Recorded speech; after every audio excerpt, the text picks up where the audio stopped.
first, I've got to be fair. And I've been very critical of The Voice, so tonight, to balance things up, fair and balanced, I will now play you some of the Yes campaign rally that former Labor Prime Minister Julia Gillard helped to launch in London last night. And maybe this appeal at the launch will finally change your mind, answer all the doubts you had about The Voice until now. We're not gonna sit in silence. We're not gonna live with fear. Come on.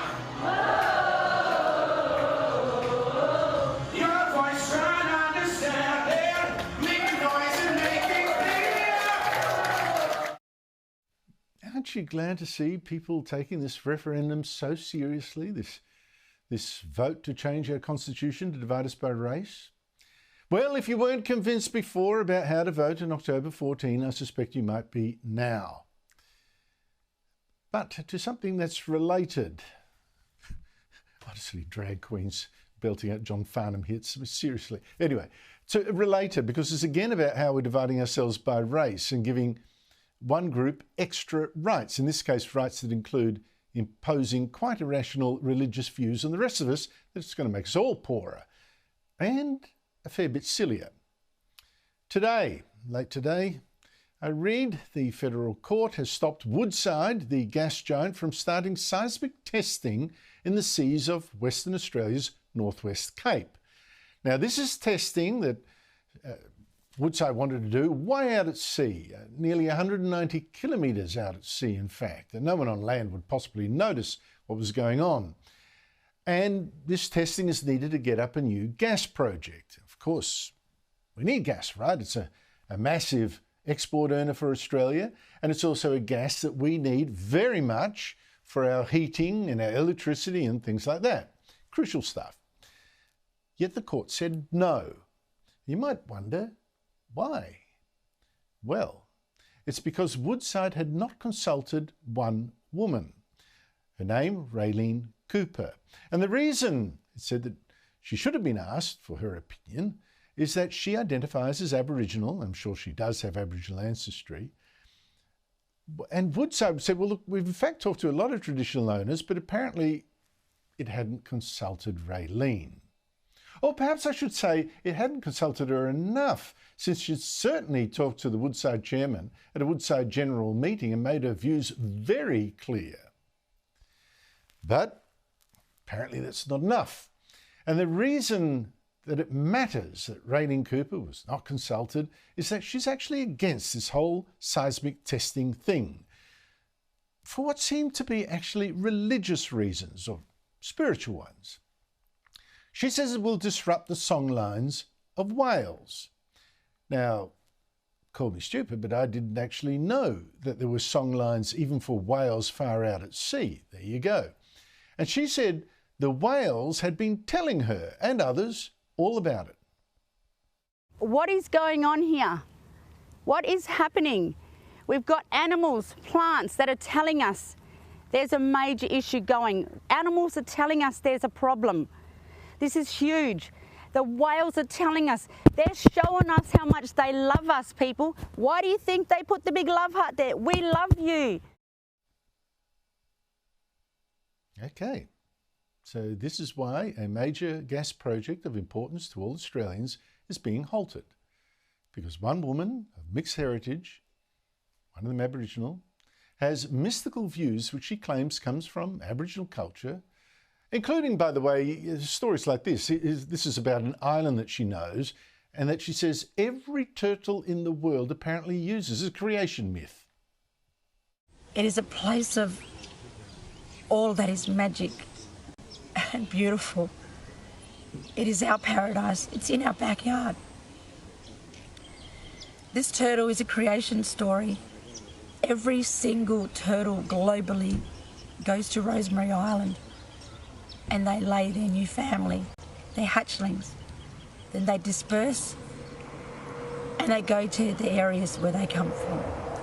This is an everlasting cycle of how our world is created. Now, I may be too cynical, but I often wonder how many Aborigines today sincerely believe such stories.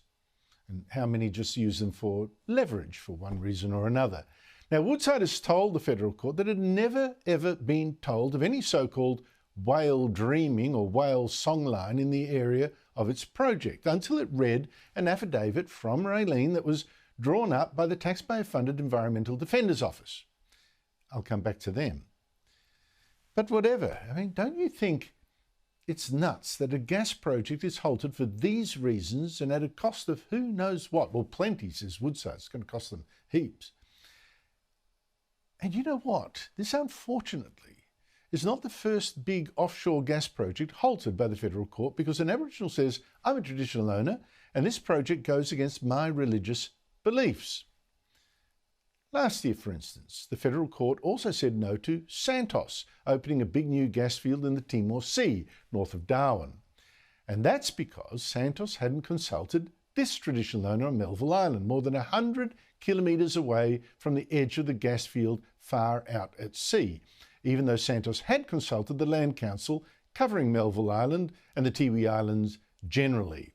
Now, this man, Dennis Tipikalipa, claimed that drilling into the seabed is like drilling into our bodies. Gosh. And apparently that's because the drilling supposedly threatened turtles, sharks, dugongs, fish and other marine species, which weren't just food for the Tiwi people. They were actually totems. So you had losing sea animals apparently would be a significant cultural and spiritual loss. Or so Tipikalipa said to his lawyers. Again, that taxpayer-funded Environmental Defenders Office. They do get around, don't they? Now, since then, 2 more Aborigines, and this time even further away on Croker Island, said they didn't want that Santos gas project either. And the Environmental Defenders Office, them again, is backing them as well. They're backing a challenge from these 2 women. They're just 2 women out of 300 Croker Islanders. But these women, these 2, say that they are against this gas development, which, to repeat, is more than 100 kilometres over the horizon, because they say we have our rainbow serpent who protects us and our community, and she cannot be disrupted or disturbed or harmed in any way. We live off the sea. So, 2 people a long, long way from a project far out at sea say they're against it because of the rainbow serpent. They also say it might endanger fish and all that. Santos denies it. But the rainbow serpent. Now, personally, I mean, I used to read quite a bit of these stories when I was living in the Northern Territory. I had no idea that the rainbow serpent actually hated gas projects. I had no idea the rainbow serpent even knew what gas projects were. And you have to ask, is this the reason we must lose the billions in royalties and this access to a crucial fuel? Doesn't that strike you as utterly crazy? And as I said, this is a claim supported by an Environmental Defenders Office that the Albanese government decided to fund again, to do exactly this kind of thing. It is using your money to strangle our energy supplies in the name of the rainbow serpent or the whale dreaming or whatever, according to this man here or 2 women over there identifying as Aborigine. And therefore, because they say they're Aborigine, identify as Aborigine, they do have Aboriginal ancestry, for that reason, these people have power over these resources that few other Australians would ever be able to have themselves. The power to impose their religious beliefs. Does this make sense?